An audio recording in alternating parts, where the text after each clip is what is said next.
They say marriage is built on trust, but no one tells you what to do when that trust starts slipping through your fingers, slow at first, so slow you wonder if you're just imagining it. I've been married to Anna for 8 years. She's smart, beautiful, outgoing in a way I'm not. I'm more reserved, a creature of habit. We live in a quiet town in Ohio. I work maintenance for the school district and do odd jobs on weekends. She's a freelance photographer, mostly family portraits and weddings. Her brother, Kyle, moved in with us 4 months ago. Said he needed time to get back on his feet after a rough breakup. He was always around growing up. Back then, I thought of him like a brother too. But that was before. At first, it made sense. He'd split from his girlfriend of 6 years. He looked like hell when he showed up on our doorstep, skinny, tired, and shaven. We cleared out the spare bedroom, got him settled in. I didn't notice it right away. Or maybe I did and just didn't want to. It started with small things. Little moments. Anna and I have always had inside jokes, phrases, nicknames, silly stuff we'd whisper to each other when no one was around.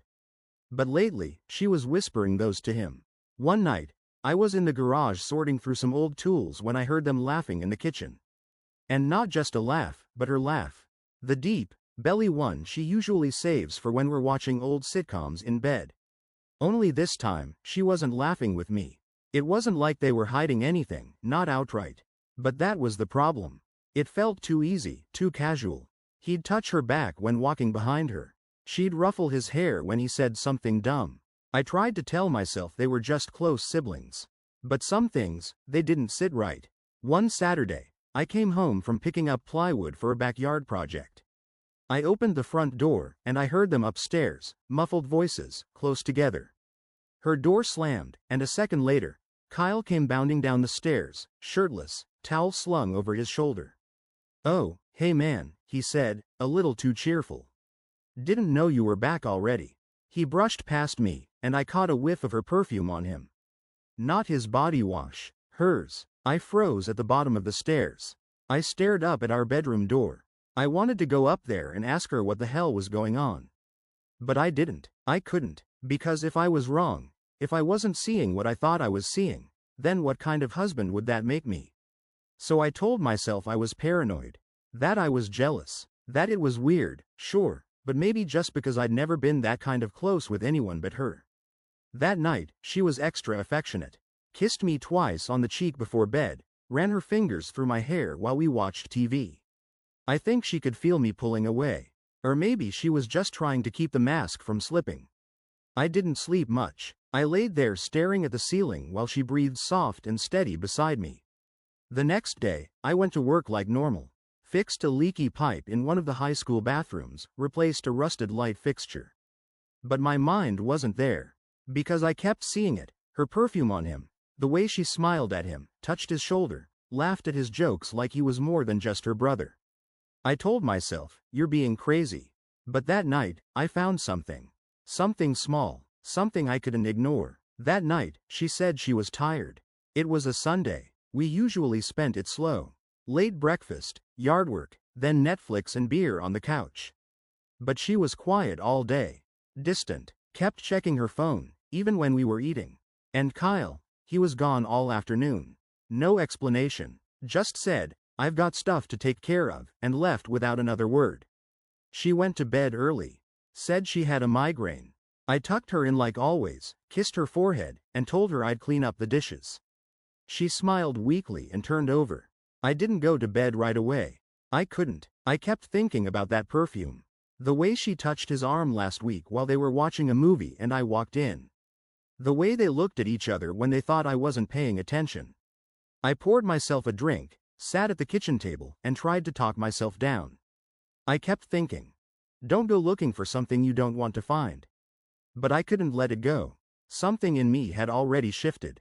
I didn't feel like her husband anymore. I felt like an outsider in my own house. I went upstairs, quiet as I could, and peeked into the guest room. Kyle wasn't there. His bed was made, untouched. No shoes on the floor, no shirt on the chair like usual. Nothing. I walked down the hall to our bedroom and cracked the door. She was there, alone, curled under the blanket, breathing slow. I stood there in the hallway, not breathing. My hands were shaking. I didn't know what I was looking for, only that I had to look. So I turned around and went back to Kyle's room. I opened the closet. Just clothes and a few boxes. Nothing strange. Then I checked under the bed. More clothes. A small gym bag. I opened it. At first it looked like a change of clothes, some socks, a couple t-shirts, a pair of jeans. Then I noticed something that stopped me cold. It was one of her socks. Not just any sock. One of those long, gray, wool ones she wears to bed in winter. It had a tiny tear on the heel I remembered pointing out a few weeks ago. What the hell was it doing in his bag? I sat there on the floor, just staring at it. I wanted to believe there was some explanation. Maybe it got mixed in with the laundry. Maybe she folded it with his stuff by accident. But that made no sense. Kyle never did his laundry, she always handled it separately. She even complained once about how much of a pain it was. I put the sock back exactly where I found it, and I realized, I wasn't paranoid. I was right, something was going on. But this wasn't just an affair. This was something much worse. Something sick. I went back to our room and stared at her while she slept. I wanted to shake her awake and scream. What are you doing? What the hell are you doing with your own brother? But I didn't. Instead, I just stood there, not blinking, not breathing. I felt hollow. That night, I didn't sleep. I just laid there, staring at the ceiling, her body warm next to mine. And in my head, I kept repeating the same question, over and over again. How far has it gone? The next morning was normal. Too normal. She made coffee, kissed me on the cheek like always, asked if I needed a lunch packed for work. Kyle came downstairs a few minutes later, yawning, scratching his head like he hadn't been out of the house since last night. Sleep all right? I asked him casually. Yeah, crashed early, he said, not meeting my eyes. She looked at him for half a second too long. Just long enough for me to notice. I played along, ate breakfast, pretended everything was fine, but inside, my chest felt like it was filled with broken glass. I went to work, but I couldn't focus. I checked the cameras at the school, walked the halls, fixed a loose locker hinge. But my mind wasn't there. It was back in that hallway, staring at that sock. It was in the kitchen, watching them steal glances. It was trying to put a puzzle together, even though every piece made me sick to my stomach. When I got home, the house was quiet. Anna had taken a photo gig out of town. Kyle was still gone. Left a note saying he'd be crashing at a friend's for the weekend. No explanation, no phone call, just gone. I finally had time. Time to look, time to search, time to stop pretending. I started with her office upstairs. She kept her hard drives and memory cards in a small wooden drawer next to her desk. Usually, I never touched her work stuff. That was her world, and I stayed out of it. But this time, I had to know. Most of the files were labeled weddings, engagements, maternity shoots. But one folder had no name. Just a string of numbers. I clicked it open. At first, it looked like test shots. A bed, a mirror, a bare wall. Then a figure appeared. Blurry at first, like someone adjusting the focus. Then there she was, Anna, wearing a thin tank top. No bra, kneeling on the bed, hair down. She was looking into the lens like she was waiting for a cue. Then a second figure entered the frame. Kyle, shirtless, grinning. My heart dropped. I slammed the laptop shut so hard it almost cracked. My hands were shaking, my whole body buzzing with something between rage and nausea. I got up and walked out of the room. Down the stairs, into the kitchen. I needed air, water, something to make it stop. But nothing helped. That was it. There was no more doubt. No more theories. No more giving her the benefit of anything. My wife was sleeping with her brother.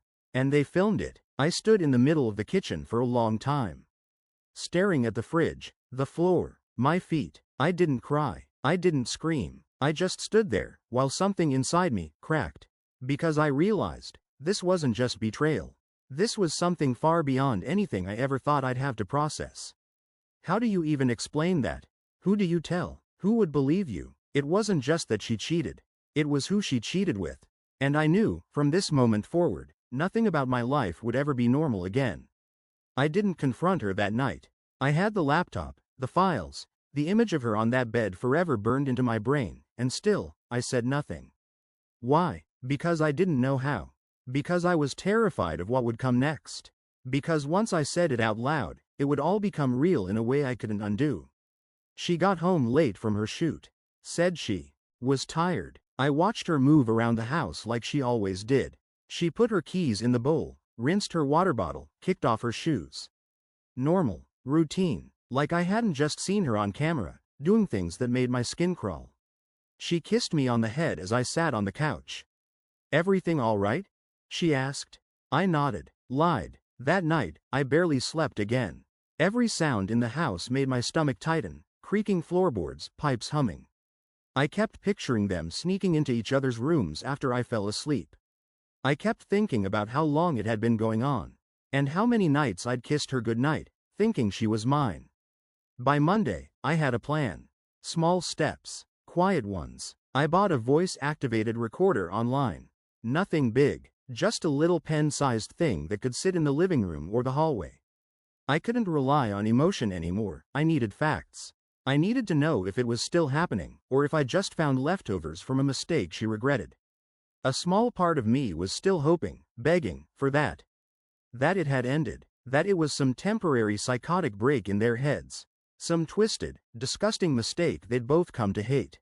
That hope, God help me, it was still there, scratching at my brain like a dying animal.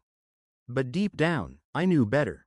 I planted the recorder behind the TV stand that night. They always stayed up after I went to bed, watching shows, drinking wine, talking, laughing. I didn't say anything, just gave her a kiss goodnight and went upstairs like always. I laid there in the dark, staring at the ceiling again, heart pounding so loud I thought it might give me away. I felt like I was suffocating in my own house.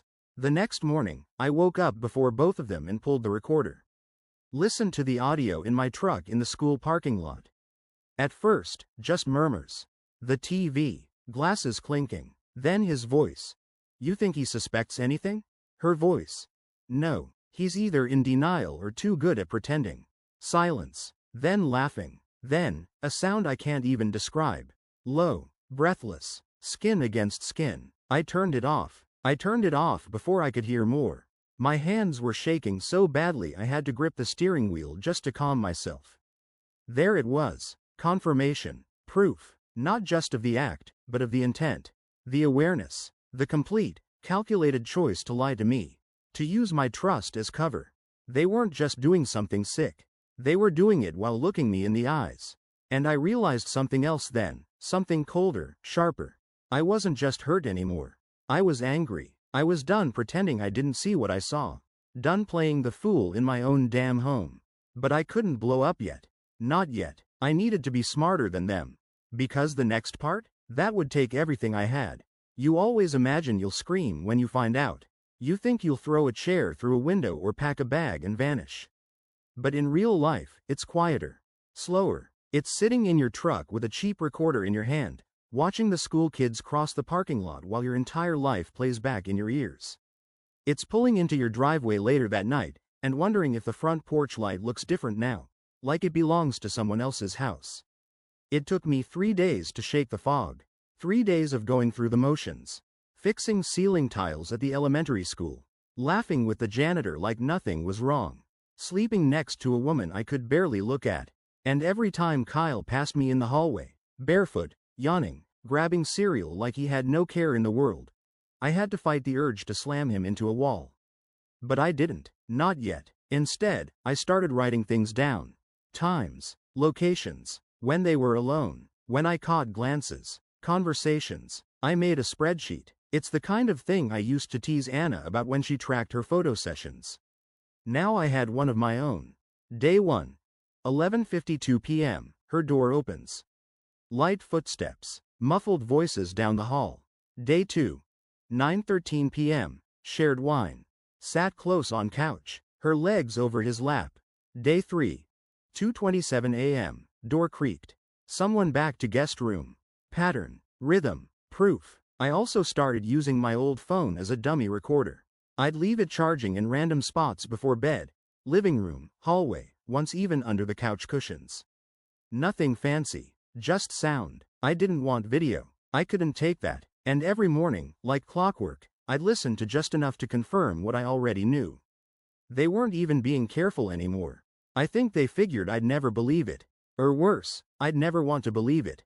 That I'd keep playing dumb because the truth was too big, too sick, too heavy. Maybe they were right. Maybe a month ago, I would have ignored all of it. But not now. I started visiting a lawyer on my lunch breaks. Low-key, cash consultation. I told her I was preparing for a divorce, but didn't go into details, just said there was serious infidelity. When she asked if it involved someone in the household, I nodded. She leaned forward and said, "Get everything. Recordings, texts, anything that proves it, because what you're talking about, it's not just adultery. It could turn into something worse if it ever goes public." That part hadn't even sunk in yet. What if this gets out? What happens if someone else finds out? What do I say? Yeah, my wife is sleeping with her own brother. Under my roof. While I pay the bills and fix the gutters and kiss her goodnight like a goddamn idiot. No one would believe me. But I was starting to believe in myself again. Every day, the pain got replaced with clarity. I wasn't crazy. I wasn't blind. They were just that good at lying. But I was catching up. And soon, I'd have everything I needed. It's strange how quickly your home stops feeling like yours. You sleep in the same bed, sit in the same chair, but everything starts to feel like a lie. The photos on the wall, the inside jokes on sticky notes stuck to the fridge, they all start to look like someone else's life. And the people inside it? Strangers wearing the skin of the ones you loved. That Friday, something shifted. It was a small thing, but those are the ones that stick with you. I came home early from work. Said there was a gas leak in one of the boiler rooms and we got sent home while the fire department cleared the air. Not a lie, technically. Just a blessing in disguise. When I walked through the door, I heard them. Not talking. Laughing. That laugh again. Hers. But softer. More private. I crept into the hallway. They were in the kitchen, standing shoulder to shoulder by the sink. He reached over and tucked her hair behind her ear. It was so casual. Like something he'd done 100 times before. She didn't flinch. Didn't swat him away. Just smiled. She looked like a woman in love. I didn't make a sound. Just stood there behind the corner wall, close enough to hear him say, "Are we really gonna tell him? Ever?" She didn't answer. Just poured another glass of wine. That was enough. I turned around, went back outside, and sat in my truck for nearly an hour. I didn't cry. I didn't punch the steering wheel like you'd see in a movie. I just stared at the dash. There was a part of me, deep down, that wanted to give up. To walk away, sell the house, let them rot together in that mess. But I couldn't, not without a final page in the book. So that night, after she went to sleep, I logged into her iCloud. She didn't know I had the password. I'd helped her set it up 3 years ago, when she got locked out of her old phone. She'd written it down and stuffed it in the drawer where we kept warranty papers and tax receipts. She never changed it, and in there, in the synced backup files, I found the text messages.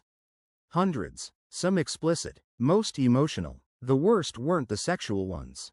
The worst were the tender ones. I feel safe with you in a way I never did with him.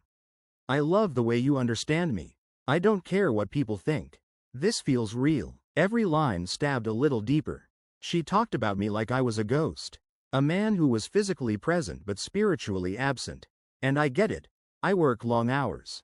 I'm quiet. Maybe I became predictable. But this? With her brother? There's no version of this where I come out unscarred. I downloaded everything. Screenshots. Full conversations. The kind of evidence no one could explain away. That night, I emailed it all to myself. Then I copied it to a USB drive. Then I locked the drive in my toolbox in the garage. I didn't know what I'd do with it yet. But I knew one thing. The time for silence was ending. I had everything. And now, I needed to decide what to do with it. Because part of me still wanted to burn the house down, metaphorically. But the other part? The other part wanted to look them in the eyes when I said it. Sunday morning came quiet. Too quiet. She made pancakes. Wore one of my old t-shirts. Hummed some song I didn't recognize while flipping them in the skillet. Like nothing in the world was wrong. Kyle was still asleep, or pretending to be. His door stayed shut. I sat at the table, drank my coffee, and looked at her like I was seeing her for the first time. Not the woman I married. Just a person. A stranger who used to sleep beside me. Laugh with me. Tell me she'd never keep secrets. She slid a plate in front of me. Real maple syrup, she smiled. The good stuff. I nodded, ate one bite. I didn't taste it. When Kyle finally came downstairs, around noon, he avoided eye contact. Grabbed a protein bar and mumbled something about going to the gym. I stood up. Both of you, sit down. My voice didn't rise. It didn't need to. It had weight. Anna blinked at me. What's going on? You know exactly what's going on, I said. She froze. Kyle sat halfway down, then stopped. Dude, shut up. Silence. I pulled a small stack of papers from the drawer. The transcripts, screenshots, one of the photos from the unnamed folder. I laid them on the table, one by one. Anna didn't touch them, didn't move, her face drained of color. Kyle shifted in his chair, rubbed his jaw, glanced at the front door like he was ready to run. 8 years, I said quietly. 8 years I gave you everything I had. And this is what I was living next to. She opened her mouth, then closed it. I waited, gave her the space to lie if she wanted to. But she didn't. She just looked down and whispered, I didn't mean for it to happen. That sentence hit harder than I expected. Because she meant it, as that made it better. As if it falling into place by accident somehow made this less than what it was. Kyle stood up. Man, look, I'm sorry. It started when we were drinking. It got complicated. I'm not trying to mess up your life.